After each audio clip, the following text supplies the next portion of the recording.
Assalamualaikum warahmatullahi wabarakatuh. Bertemu lagi dengan saya pada video kali ini dengan judul Pengetahuan Masyarakat tentang UU ITE dan Etika Dunia Cyber.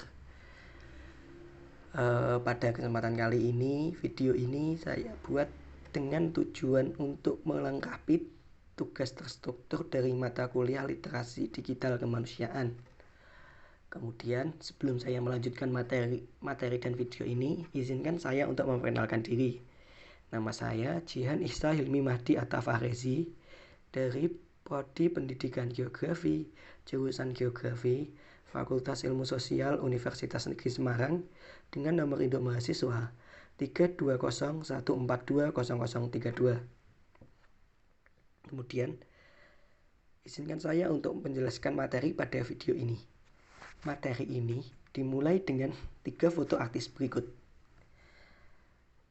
Pertama adalah Nikita Mirzani, kedua Jerinis ID, dan ketiga adalah Ahmad Dhani.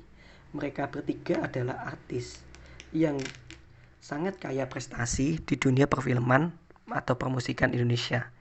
Nikita Mirzani terkenal sebagai artis membawa acara model yang terkenal di Indonesia.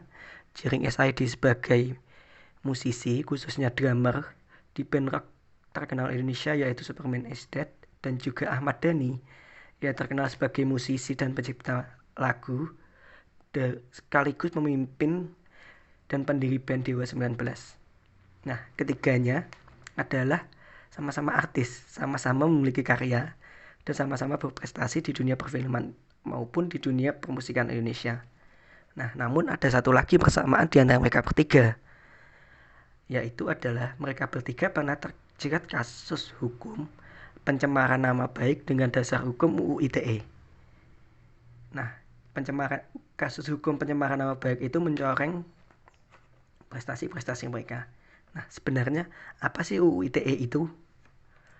UU ITE atau dengan nama resmi Undang-Undang Nomor 11 Tahun 2008 tentang Informasi dan Transaksi Elektronik adalah sebuah undang-undang yang diciptakan pemerintah yang berisi peraturan tentang informasi dan transaksi elektronik, meliputi apa yang boleh dan tidak boleh dilakukan dalam penggunaan teknologi informasi, beserta hukuman apa yang akan diterima jika melanggarnya. Nah, singkatnya UU itu diciptakan untuk mengetahui apa yang boleh dan tidak boleh dilakukan dalam penggunaan teknologi informasi. Namun, beberapa masyarakat nih masih berpikir bahwa UU ITE itu melarang dan mengekang kebebasan berekspresi. Apakah itu benar? Sebenarnya tidak, karena pada UU ITE itu sendiri pada pasal 4 dijelaskan bahwa UU ITE diciptakan dengan tujuan 1. Untuk mencerdaskan kehidupan bangsa sebagai bagian dari masyarakat informasi dunia. Kedua, mengembangkan perdagangan dan perekonomian nasional dalam rangka meningkatkan kesejahteraan masyarakat. Ketiga, meningkatkan efektivitas dan efisiensi pelayanan publik. Keempat, membuka kesempatan seluas-luasnya kepada setiap orang untuk memajukan pemikiran dan kemampuan di bidang penggunaan dan pemanfaatan teknologi informasi seoptimal mungkin dan bertanggung jawab. 5. Memberikan rasa aman, keadilan, dan kepastian hukum bagi pengguna dan penyelenggara teknologi informasi. Nah, dari UU ITE pasal 4 ini sangat jelas bahwa tujuan UU ITE diciptakan itu bukan untuk melarang maupun mengekang kebebasan berekspresi, tetapi lebih memberikan rasa aman, keadilan, dan kepastian hukum dalam menggunakan dan penyelenggaraan teknologi informasi. Sehingga UU itu diciptakan untuk melindungi, bukan untuk melarang maupun mengekang kebebasan berekspresi.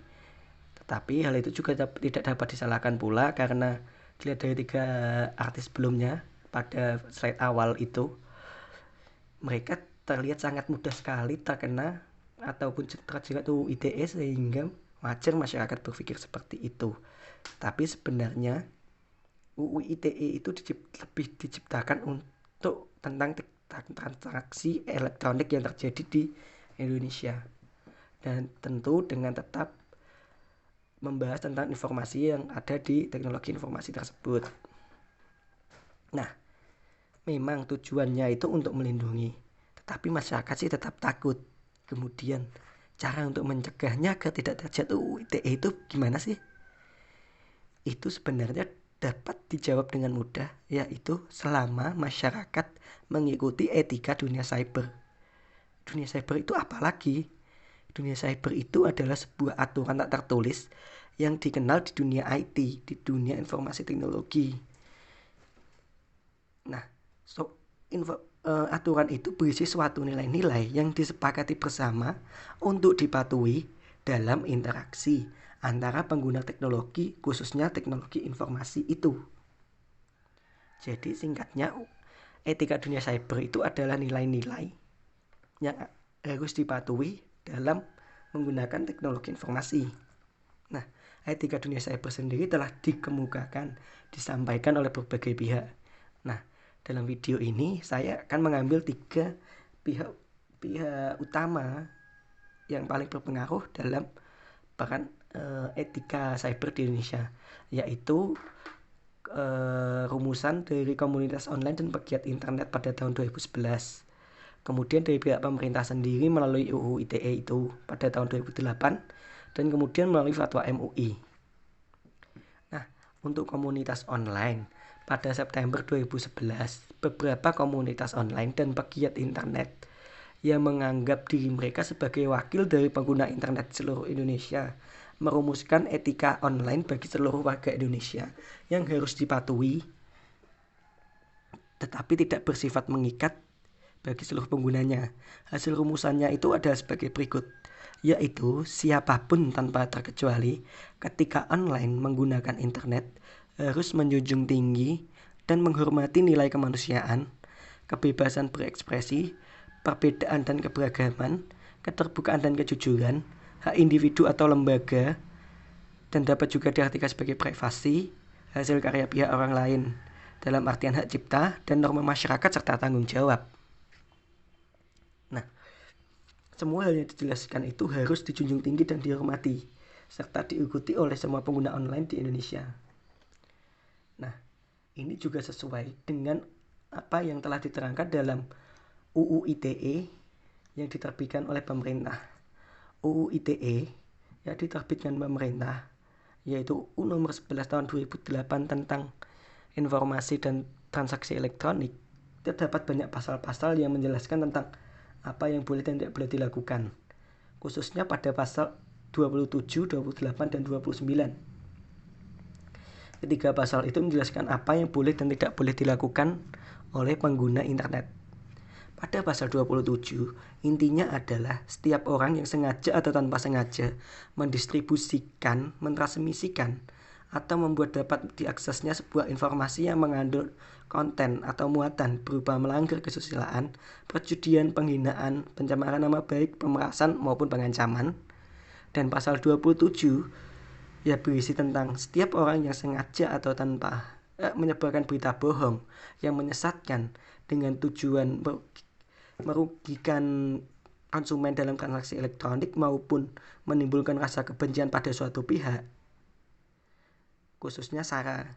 Pada pasal 29 bahwa setiap orang yang tanpa sengaja atau tanpa hak mengirimkan informasi elektronik ya berupa ancaman kekerasan atau melakukan tindakan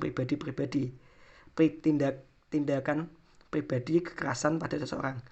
Nah, pada 3 pasal itu, setiap orang yang melakukan tindakan pada 3 pasal 27, 28, 29 itu dapat dipidana penjara maksimal 4-6 tahun dengan denda sebesar 750 juta hingga 1 miliar rupiah. Nah, ini juga didukung oleh MUI, fatwa MUI untuk mempertegas bagi umat muslim bahwa MUI itu menyatakan bahwa setiap muslim yang bermuamalah melalui media sosial itu diharamkan untuk melakukan ghibah, fitnah, namimah, dan penyebaran permusuhan.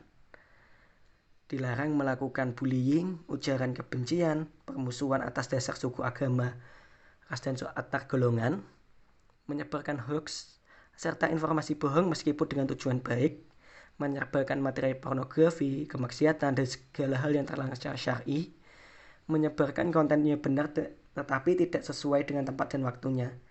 5 hal itu diharamkan oleh pihak MUI untuk dilakukan agar tidak dilakukan oleh setiap muslim. Tetapi 5 hal ini juga tidak khusus untuk muslim, semua pihak juga boleh mengadopsinya. Tetapi 5 hal ini ditegaskan pada muslim bahwa hal itu tidak diperbolehkan. Nah, dari hal-hal itu, dari 3 sumber utama etika di dunia cyber itu, dapat beberapa hal yang perlu diperhatikan dalam dunia cyber. Yaitu 1. Menghargai orang lain selayaknya menghargai orang lain di dunia nyata. Kedua, apa yang diunggah atau diunduh itu mencerminkan diri sendiri.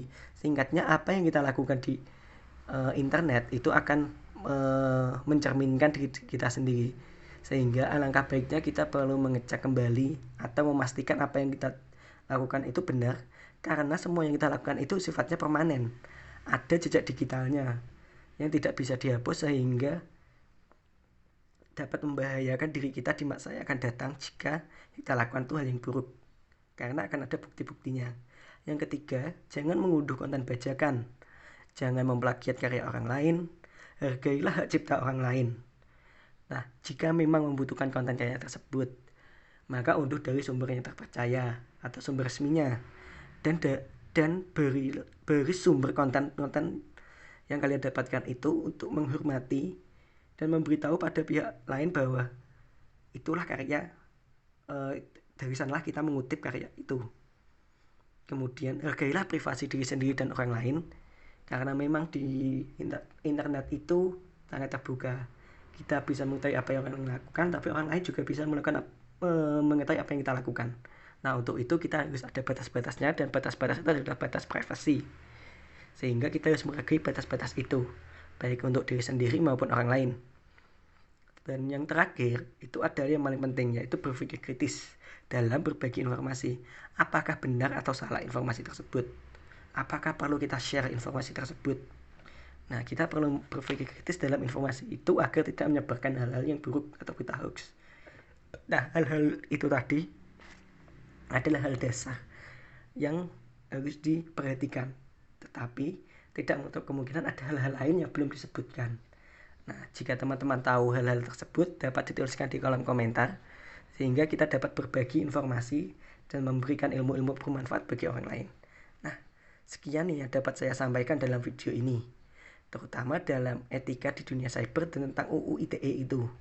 Nah, saya harap video ini bermanfaat bagi kalian semua. Jika ada saran, kritik, ataupun pendapat, atau mungkin informasi baru, dapat dituliskan di kolom komentar. Sekian, terima kasih.